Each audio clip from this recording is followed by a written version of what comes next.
Hi everybody, Jen Quammen here. I'm coming to you with an opportunity that you have to submit your thoughts to the AVMA Council on Education related to distance education in veterinary medicine.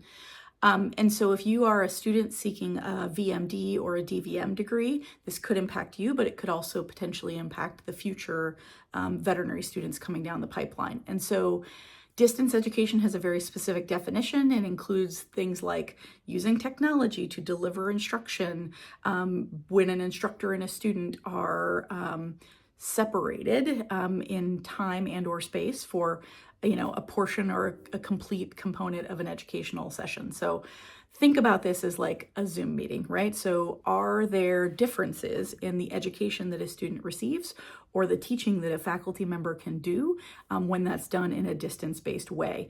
And so the COE wants to know what your thoughts are. If you're an AVMA member, this is super easy to submit directly onto this website. I'll include a link here, but you can Google, AVMA COE distance education comments, and I'm sure it will come up.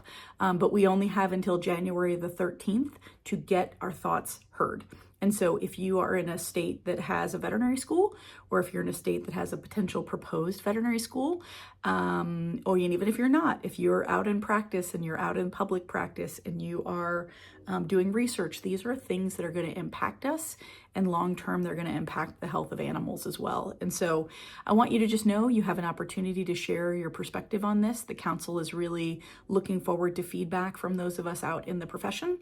And this isn't something they do all the time. The COE doesn't seek insight from the greater profession very often. So I hope that you'll take this really seriously.